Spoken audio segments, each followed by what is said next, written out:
Perkenalkan, kami dari kelompok 8. Di sini kami akan membuat video penjelasan mengenai alat peraga yang sudah kami buat, yaitu sistem pernapasan. Sebelumnya, perkenalkan, nama saya Desira Nabila Putri dengan NPM 2320303098 dan rekan saya. Saya Nazala Auliana Hari dengan NPM 2320303036. Saya Filia Prihatiyantia Salsabila dengan NPM 23403033122. Saya Inaya Tulistianingsih dengan NPM 23403033126. Pada sistem pernafasan manusia terdiri dari beberapa organ, diantaranya yakni ada hidung, faring, laring, trakea, bronkus, bronkiolus, paru-paru, alveolus, serta diafragma.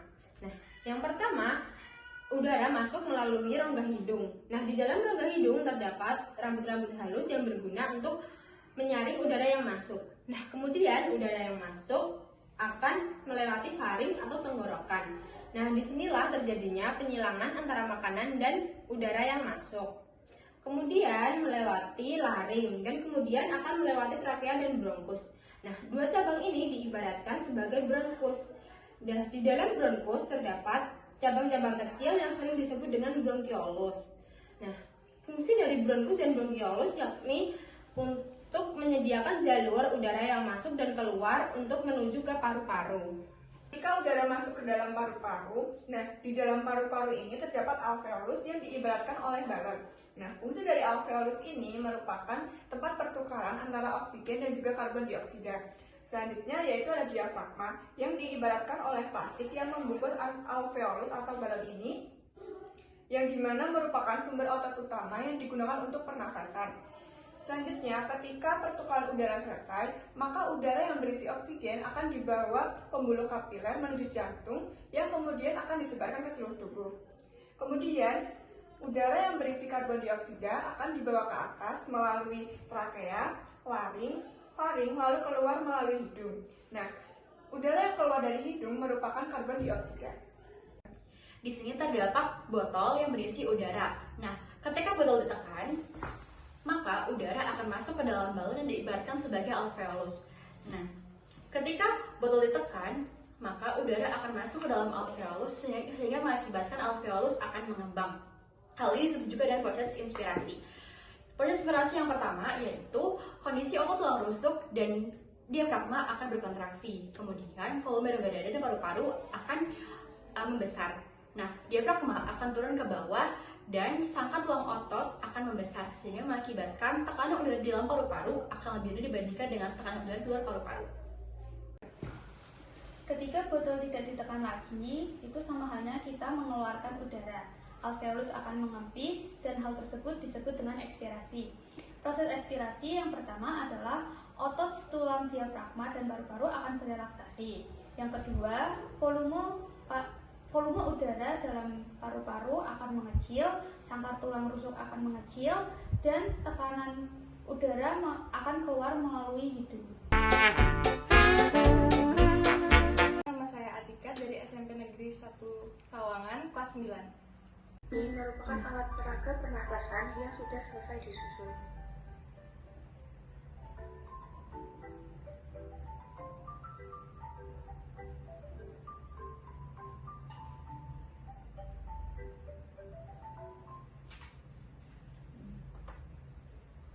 Sudah dicoba alat peraganya.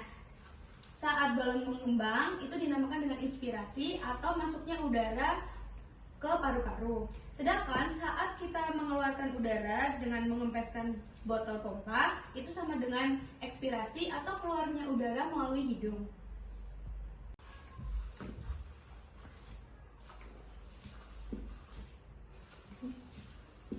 Menurut kamu, bagian alat peraga mana sih yang paling menarik atau yang paling mudah dipahami? Bagian balonnya, soalnya kita bisa lihat pas bagian ngempas-ngempisnya, jadi kayak kelihatan nyata gitu. Kalau menurut kamu juga, dibandingin belajar di buku aja sama pakai alat peraga tuh lebih efektif mana sih? Kayak lebih mudah mana gitu? Lebih efektif pakai alat peraga, soalnya kita bisa praktek langsung, jadi lebih ngerti sih. Perkenalkan, nama saya Aina, kelas 8 dari SMP Negeri 2 Pringsurat.